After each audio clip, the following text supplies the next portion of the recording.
हम सॉल्व कर रहे थे जो संजीव डेस वर्क है, जिसमें बोर्ड द्वारा जारी किया गया मॉडल पेपर दे रखा है पहला, उसके अब तक हमने क्वेश्चन नंबर 3 के पॉइंट नंबर 1 तक देख लिया था।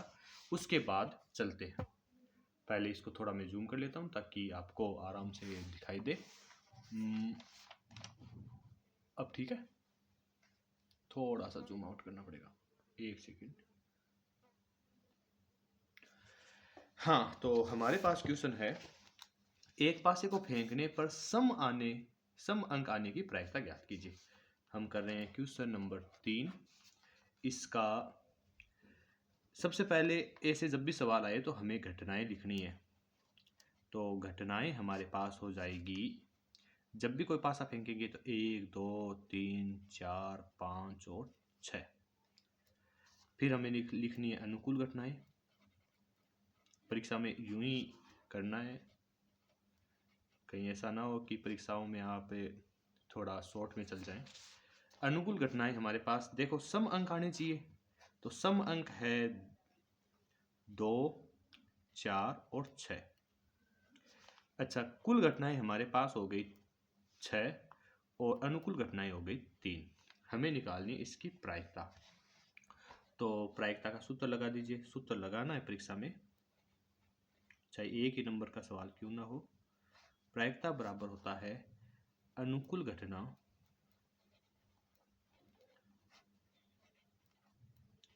बट्टे कुल घटना। अनुकूल घटनाएं हमारे पास 3 है, कुल घटनाएं 6 है, आपस में कट हो जाएंगी। 3 एकम 3, 3 दूनी 6। आंसर। सिंपल सा छोटा सा क्वेश्चन है। इस क्वेश्चन में अगर आपका अंक कटता है तो फिर मुश्किल ही बात है। क्वेश्चन नंबर 3 आप देख पा रहे हैं, 10 सेमी भुजा वाले घन का विकर्ण की लंबाई ज्ञात कीजिए। क्वेश्चन नंबर 3 का ये पॉइंट नंबर था 2 और ये पॉइंट नंबर है 3।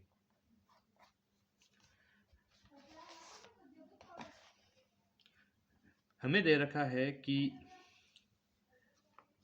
भुजा घन की बराबर है 10 सेंटीमीटर।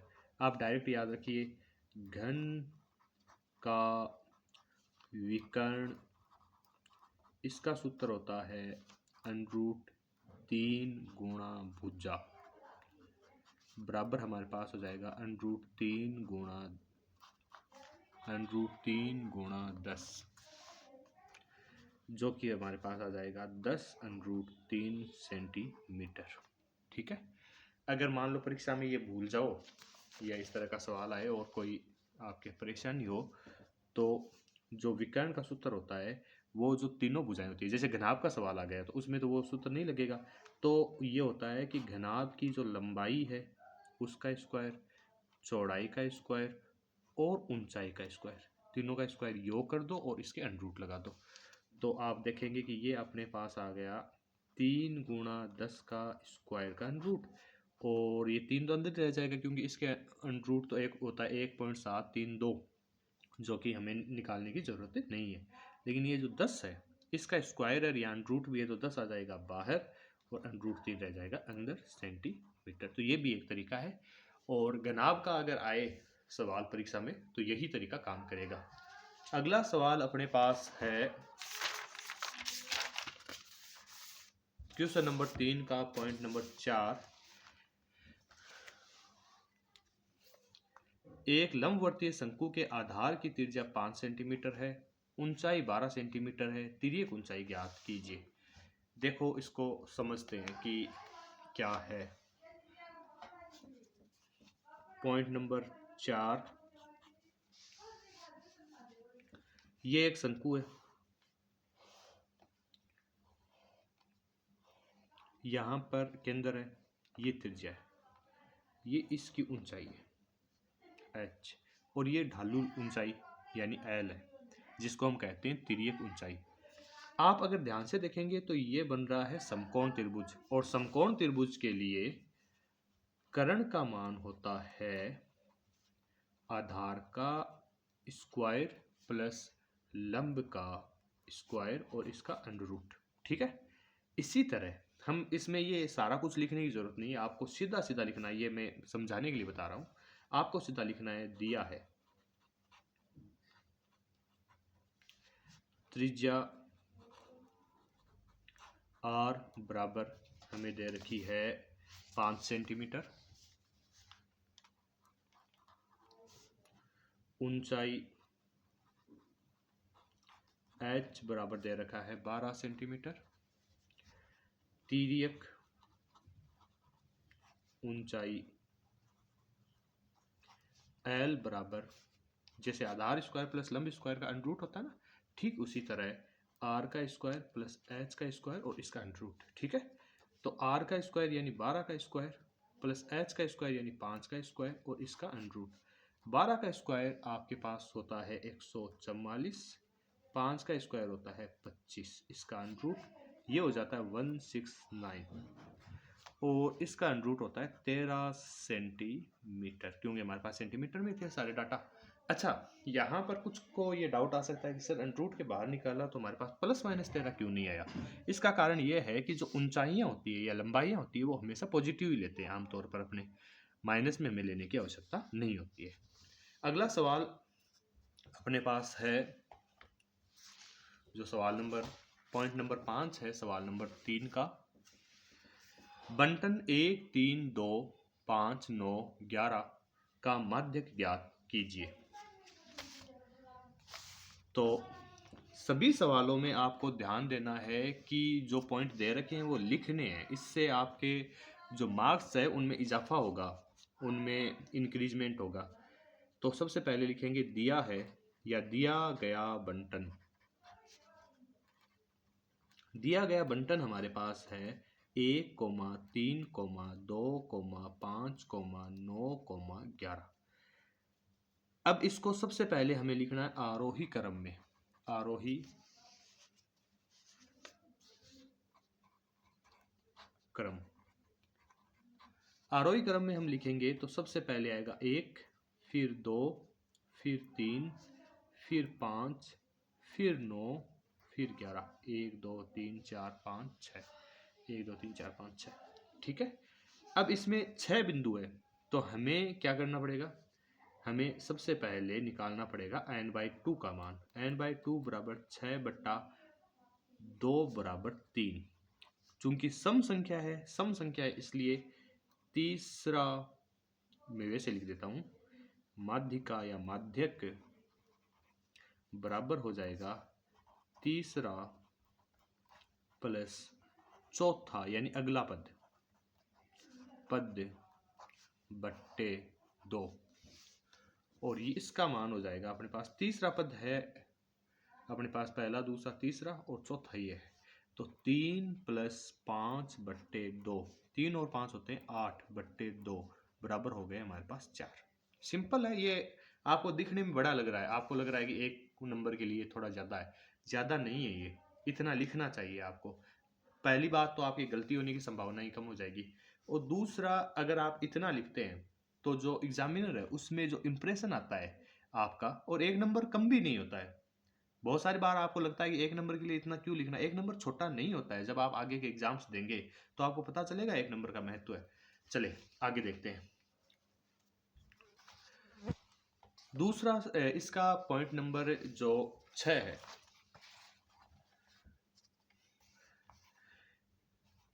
बंटन 3, 7, 5, 2 और 6 का माध्य ज्ञात कीजिए। इन सवालों में मैं फिर से हिदायत दूंगा, आपको सलाह दूंगा कि आप सूत्र लिखेंगे, सूत्र के बिना कोई सवाल परीक्षा में नहीं करेंगे। बोर्ड परीक्षा में सूत्र का बहुत महत्व होता है। कई बार आपके उत्तर गलत हो जाते हैं और आप सीधा छोटा सा सवाल करके आते हैं, आपके पूरे नंबर चले जाते हैं। अगर सूत्र लिखा है कम से कम आधे नंबर आने की संभावना हो गई है। और दूसरी चीज़, कई एग्जामिनर, मैं अपने साथियों को में से कुछ को देखता हूँ, जब हम बोर्ड की कॉपियाँ चेक करते हैं तो वो बच्चों की छोटी छोटी गलतियां भी ढूंढते रहते हैं और नंबर काट लेते हैं उनके। सूत्र नहीं लिखा है, 1 नंबर के सवाल में आधा नंबर देके आगे बढ़ जाते हैं। तो अगर आपको इन चीज़ों से बचना है, नंबर में इजाफा करना है, सूत्र लिखना है आपको, तो सबसे पहले लिखेंगे माध्य बराबर। आप पूरा सूत्र ऐसे नहीं लिख सकते तो हम लिख सकते हैं सिग्मा एफ एक्स बट्टा सिग्मा एफ, ये भी चलेगा। हालांकि ऐसे सरल सवालों में आपको ये सूत्र नहीं लगाना चाहिए, आपको लगाना चाहिए राशियों का योग बट्टे राशियों की संख्या। राशियों का योग यानी जो हमारे पास था उन सब का योग, और हमारे पास अभी था 3 + 7 + 5 + 2 + 6 बट्टे राशियों की संख्या 1 2 3 4 5। ये हमारे पास आ गए 7 3 10 5 15 और 2 17 और 17 6 23 23 23 बट्टे 5। 23 में जब 5 का भाग अपने देते हैं तो 4 पंजे 20, बच्चे गए 3 पॉइंट लगाए, हो गए ये 30, 6 पंजा 30, 4.6। बस इसमें इकाई नहीं होती है, सीधा उत्तर लिखो, उत्तर लिख दो, आंसर लिखो, आंसर लिखो, तो आपकी मर्जी है। अगला सवाल बहुत सरल सवाल है। सवाल है पी ए बराबर 0.65 तो ए नहीं की प्रायिकता ज्ञात कीजिए। एक कुछ बच्चों को आदत होती है, इसे बोलते हैं 0.65। ये 0.65 नहीं है, ये 0.65 है। हालांकि अभी एग्जाम में नंबर नहीं कटेंगे क्योंकि बोलने का कोई एग्जाम नहीं है, लेकिन जब आप आगे चलकर ये गवर्नमेंट के कॉम्पिटिशन्स में इंटरव्यू वगैरह देंगे तब इन चीज़ों पे पकड़ हो जाती है। कई बार जो सामने इंटरव्यू वाला होता है वो कोई डाटा पूछता है आपसे और आप दशमलव के बाद की चीज़ें सीधे बोल देते हो कि सर ये तो 3.667 है। वो पूछते हैं 3.667 तो कुछ होता ही नहीं है, फिर आपको वापस उसकी वजाहत करनी पड़ती है कि सर ये है 3.667, है ना। तो इस अपने बचपन से आदत बना लेते हैं सही। हमारे पास पॉइंट नंबर 7 है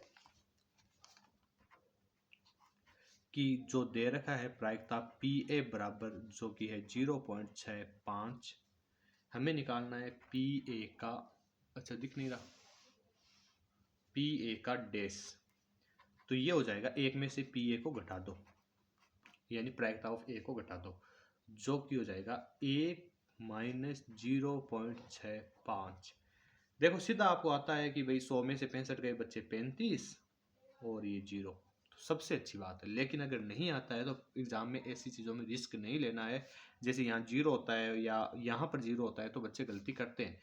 ऐसी स्थिति में आप 1.00 लिखेंगे, फिर यहाँ 6 और 5 लिखेंगे, पॉइंट लगाएंगे, 0 लगाएंगे, फिर माइनस लिखेंगे, फिर इसको हल करेंगे, ठीक है ना, ताकि आपकी किसी भी तरह की गलती ना हो। अगला सवाल हम देखते हैं। सवाल है आपके पास, शंकु का आयतन ज्ञात करने का सूत्र लिखिए। शंकु के आयतन का, इस शंकु के आयतन का सूत्र में एक बहुत बड़ा फायदा है भाई, आपको सिर्फ बेलन के आयतन का सूत्र याद होना चाहिए। बेलन का आयतन क्या होता है? बेलन का आयतन परीक्षा में नहीं लिखना है, ध्यान रखना है, बराबर होता है πr² h। अगर हम पॉइंट कर रहे थे नंबर 8, हमें निकालना है शंकु का आयतन, तो आप लिखेंगे शंकु का आयतन बराबर πr² h, सिर्फ 3 का भाग दे दो, हो गया, एक नंबर आपका आ गया, ठीक है। इसके बाद आपके पास है कि वर्ग अंतराल है आपके पास 10 से 25, इसका वर्ग चिन्ह ज्ञात करना है। बहुत ही सिंपल है भाई, और ऐसा सवाल आने की पूरी संभावना है इस बार। तो सवाल नंबर आपके पास हो गया 9, सीधा लिखना आपको वर्ग चिन्ह। वर्ग चिन्ह का सूत्र जो होता है वो होता है निचली सीमा प्लस ऊपरी सीमा